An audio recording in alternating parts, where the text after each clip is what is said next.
Ay, ako yung nakarang buwan pumunta rin may fracture yung naka... Okay. Pero May fracture. medyo nakabalik na rin ako sa to kasi medyo okay na. Ngayon, Hindi lang ipapantay yung lakad kita kayong ito, yung ano ko. Minsan may... Sir, sabi ko talaga. Minsan meron hindi naman. ganito yan.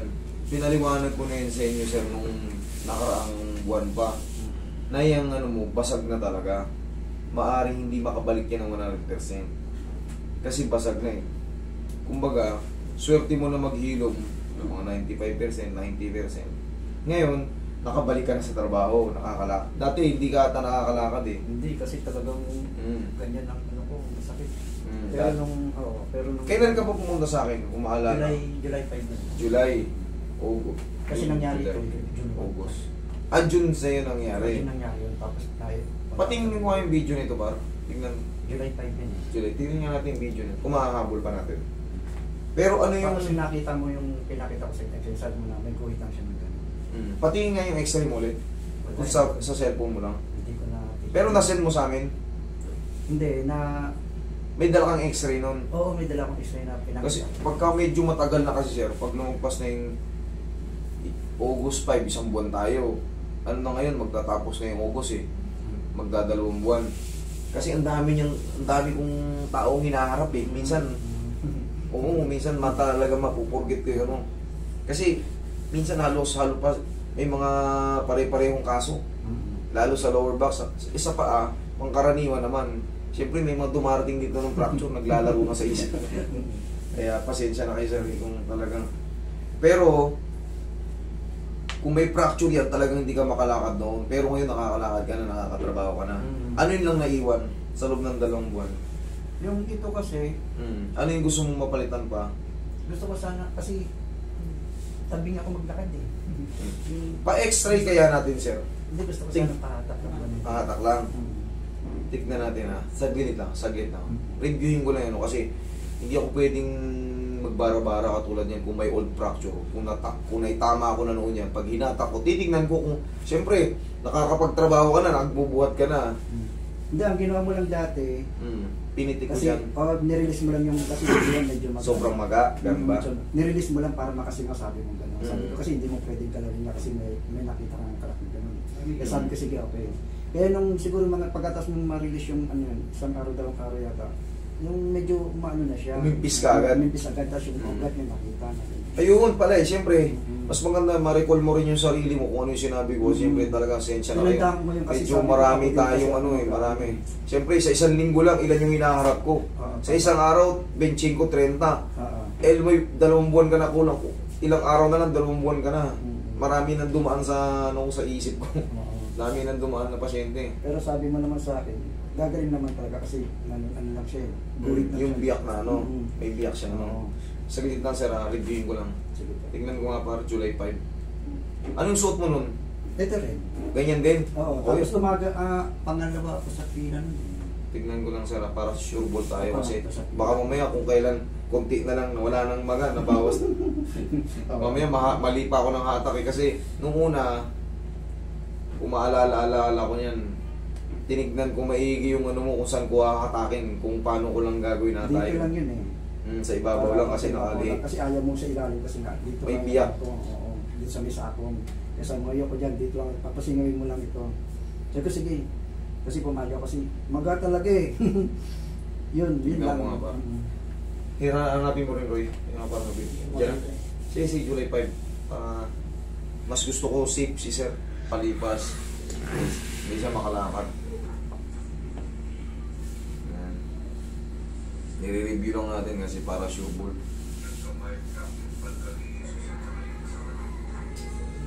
Ayun, may mild crack sa calcaneus. Kasi tugma yan sinasabi ko kaya.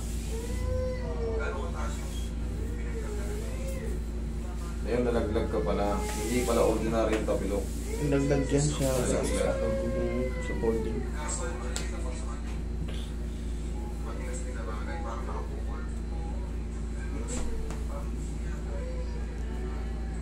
Hinatak. 3 to 6 months ang full healed. Sinabi ko kasi pero sa ilang araw lang na umimpis na agad. Ayan.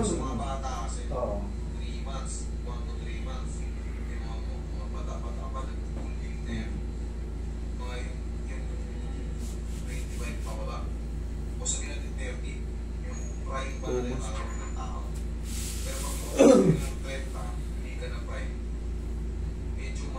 bumabagal yung metabolismo natin, mas bumabagal po yung healing process na natin. Wala ka pa sa 2 buwan eh. Oo. Ito yung explanation ko sa'yo eh. 3 to 6 months talaga pagka ano, katulad niya, umiidad kayo.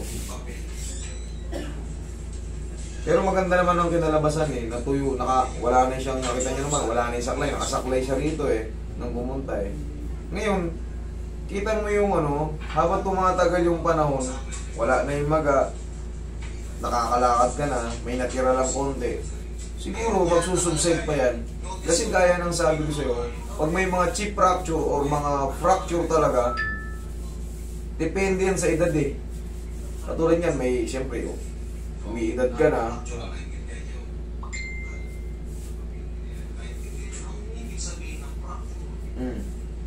Crack or broken bones yung ibig sabihin mo na. Kaya na ito, siyempre. So, in-explain ko pala sa'yo ng todo eh. Nakakita ng experience. Tsaka yun, siyempre, inaaral ko yan para sa inyo. Pagharap ko sa inyo kasi minsan may pupunta rin ng judge. Donde, mga basta mga matataas na ano eh. Meron nga po ako. Ngayon, mag-aabang man yan 3 to 6 months pa sir. Oo, yun pala eh. Na-explain ko pa sa'yo, hindi mo lang pala ano eh. Hindi mo lang pala ako inimim na eh. Pero kita mo, unti-unti na Hindi kasi ako inisip ko sa sasko. Nakatanong lang sa kamot. Katulad yan, nagtatrabaho ka lang pala eh. Oh. Ayun lang, hindi mo lang, nagmamadali ka lang. Pero sige, pasingawin lang natin ulit. Gagawin ko lang ulit kung ano yung ginawa ko. Pwede naman yung ano, hindi pa galaw. Antayin yung 6 months. Walang pinaliwanag sa inyo. Kaso nang pumilit kayo eh. Pasingawin. Ayan. Tingnan mo naman yung paa mo. Tingnan mo naman yung kulay ng paa mo. Ayan, kulay. Oh, tingnan mo yung kulay ng paa mo. Oh, ikaw pala, nung una pa lang pala nagpupumilit na to si sir. Ayaw ko na sana anuhin to nun eh.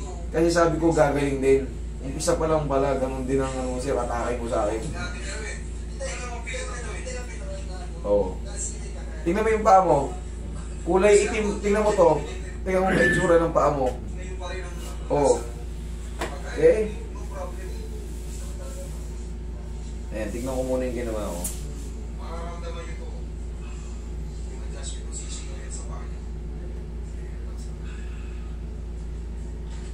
Ayun. Naramdaman nyo? Ayun, kita mo ganun lang. Pero, tanggal lahat ng baga.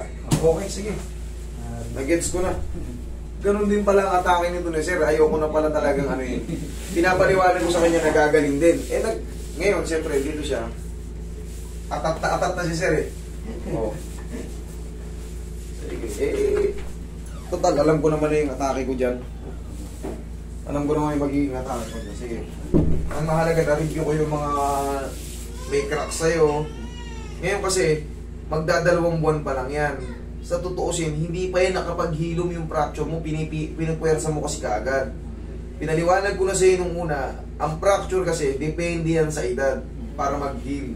Pero kung bata ka pa, yung fracture kahit balitong kamay mo, isa't kalating buwan, nasa ano ka na, naglalaro ka na. Pero pag may edad ka, medyo matagal ang mag-hilom. Pero syempre ikaw, hindi naman lahat ng tao may kaya, may umayaman.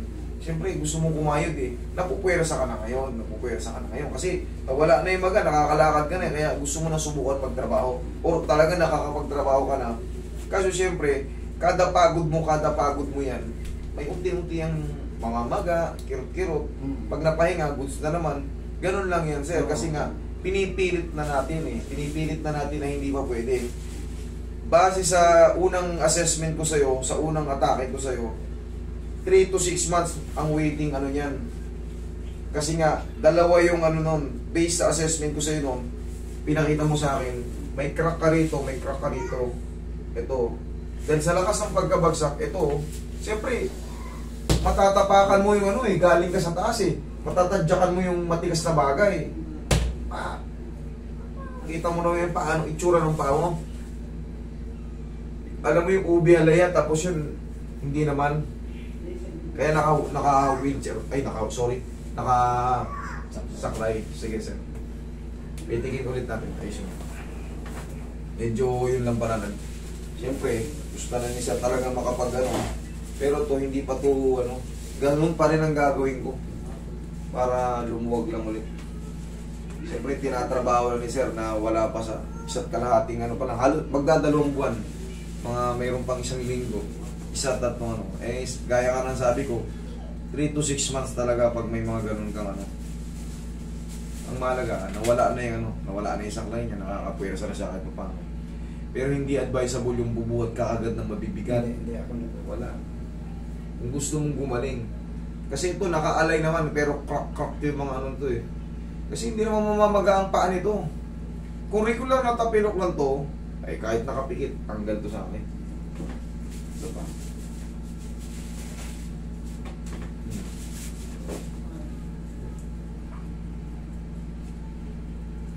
Wala na sa abit eh. Lalagyan mo lang to sir ng bandage. Roy, dito.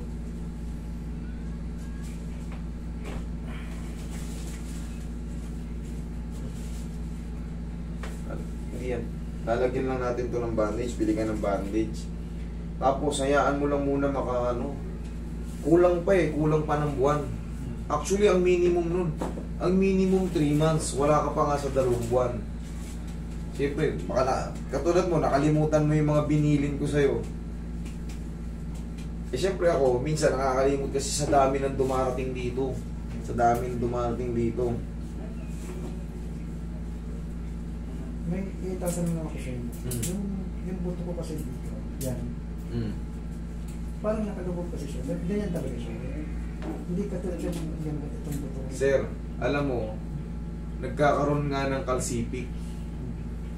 Once na yung fracture naghihilom, may tutubo dyan na kalsipik dahil sa fracture. Nung dinala mo kasi rito talagang sirang-sira ko yung paa mo. Ito, tinuro ko na sa ito noon. Kaya nga hindi ko to hinatak eh. Kung makikita mo yung posisyon ng paghatak ko, dito ko lang nirelease oh. Sabi ko, ito lang, alam ko naman yung gagawin dito. Kumbaga, ikaw nga nagpupumil. Sige sir, kumbaga nag-ano pa nga tayo noon eh.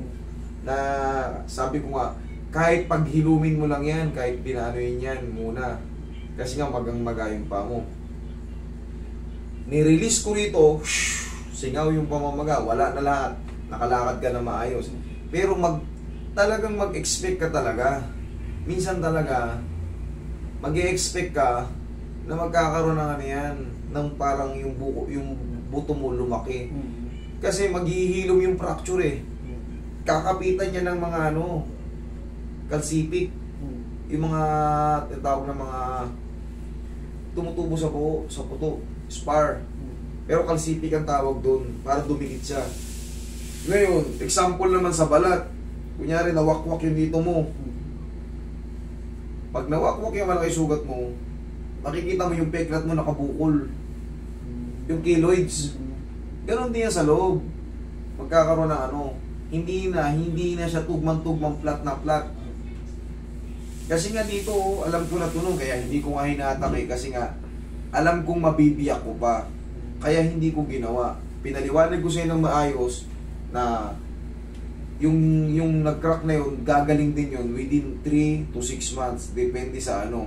Pero kadalasan kasi, umaabot talaga ng 6 months, lalo kung yung edad mo ay alangani. Kumbaga, hindi ka na prime. Ang prime kasi ng tao, 25 years. 25 years old pababa. Yan, prime yan. Kumbaga, kahit anong takbo mo, kung naglalaro ka sa court, nakakalimang laro ka. Pero pag yan, umidad ka 35, nakakalaro ka pero iba na yung takbo. Hindi na kagaya nung ano, nung mga prime moment natin. Talagang kahit sobrang init, yung tinatawag na solar boy, ay sus, laro lang ng laro. Hinihintay na lang natin na pulikatin tayo kasi nakalimang laro na tayo. Pero kung di pa tayo pinupulikat, laro lang ng laro. Pero subukan mo ikaw, 40 ka na, subukan mo mag-straight ng 3 laro pag di ka hinimatay sa court. Kahit 2 nga lang eh. Dati, kaya-kaya natin yun eh.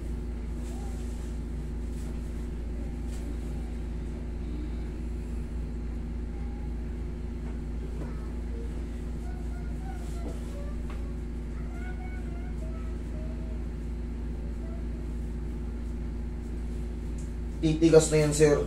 Dahil nga sa ano, wala, ganun talaga. May mga pagkakataon talaga, hindi na makakabalik sa 100% yung paghilom.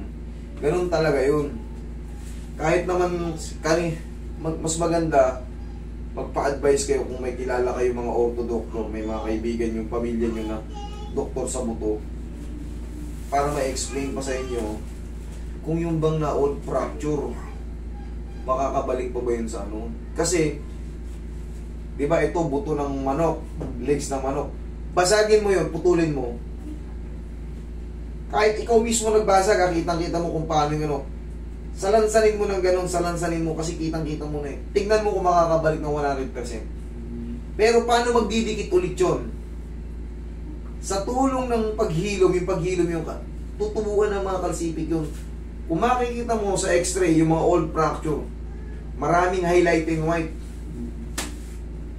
Pagka nakakita, kaya nga Roy, pakikita, sir po, ito, para malubos na maunawan ni sir. Kasi nung una pa, hindi rin to si Sir Gano maka-gets nung una eh. Kaya, ang haba rin nung ano namin, paliwanagan namin nun eh.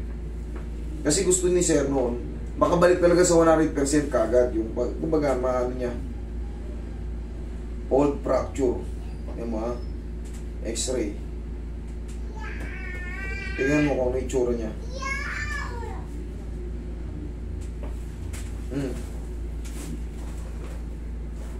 Yan, old fracture kasi bibigyan ka lang naman ng sample niyan eh. Pero walang internet ah. O, tingnan mo, nakabukol na siya. O. Galing na siya pero nakabukol siya. O. Uti-uti siya nangyasara pero nakabukol na siya. Ganun yun. Okay, sir? O, yan, successful nga ro yung ano. Diba ba, ibiyak na ba yan? Pag naghilom siya, iba na yung form niya. Yun. Sana maintindihan nyo yun, sir. Kasi, kung ipipilit ko yan na ibalik, iusog to, yun wala naman na yan. Naghilo. O, kung fracture yan dati, hindi nga mahawakan ng ano yan eh. Nung una, nung dinala mo sa akin yan, dito lang nirelease ko, hindi mahawakan ng ganyan yan, oh. Di maganyan. Sir, mapalad na kayo, nakabalik kayo, nakapaglakad kayo. May gaganon nyo. Talaga may consequences yan, hindi na 100% yung kagaya noon. Wala eh, kung di kayo nalaglag. Okay, sir? Yan na yung pinaka-final niyan. Sige, lakad kayo.